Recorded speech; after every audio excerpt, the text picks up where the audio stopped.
امید ہے کہ سارے حضرات خیر عافیت سے ہوں گے۔ اللہ پاک آپ سب کو سلامت رکھے، اپنے لیے، ہمارے لیے، سب کے لیے ایمان اور صحت کی سلامتی کی دعا کریں۔ چلتے ہیں سوالوں کی طرف۔ ایک بھائی نے سوال پوچھا تھا، ایک تو میں اس بھائی سے معذرت بھی کرتا ہوں، یہ قاری شاہد صاحب ہیں لاہور سے، تو انہوں نے کافی عرصہ پہلے سوال کیا تھا، تو مصروفیت کی وجہ سے، ذاتی مصروفیت کی بنا پر میں سوال دینے میں تھوڑی سی تاخیر بھی ہو گئی، معذرت بھی کرتے ہیں۔ سوال ہے کہ کرنٹ لگا کر مچھلی کا شکار کرنا، کہ آج کل اس طرح ہوتا ہے کہ یعنی کرنٹ لگاتے ہیں پورے کے پورے تالاب میں، تو چھوٹی بڑی مچھلیاں سب مر جاتی ہیں، تو اوپر تیرنا شروع کر دیتی ہیں، تو کیا یہ مچھلی کھانا حلال ہے؟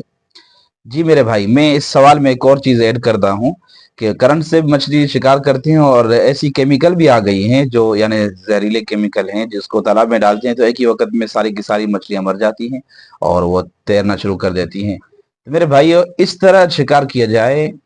یعنی کرنٹ لگا کر شکار کیا جائے یا اس طرح کسی کیمیکل سے شکار کیا جائے، مچھلی بہرحال حلال ہے، آپ اس کو کھا سکتے ہیں، استعمال کر سکتے ہیں۔ ہاں البتہ اگر اسی کی وجہ سے مچھلی کے گوشت میں اثر پڑ جائے اور اس کو کھانا انسانیت کے لیے مضر ثابت ہو، اس سے بیماریاں ظاہر ہوتی ہوں، تو پھر تو ایک مناسب عمل نہیں، ورنہ سے جائز۔ ہر وہ مچھلی جس کو اگر بغیر کسی خارجی سبب کے یعنی خود بخود مر جائے اور کسی بھی غیر یعنی خارجی کوئی سبب نہیں ہے، یہ تو کرن لگا کر شکار کرنا یا کیمیکل کے ذریعے تو سبب ہے نا، اس کی وجہ سے اگر مچھلی مر بھی جائے تو پھر بھی حلال ہے۔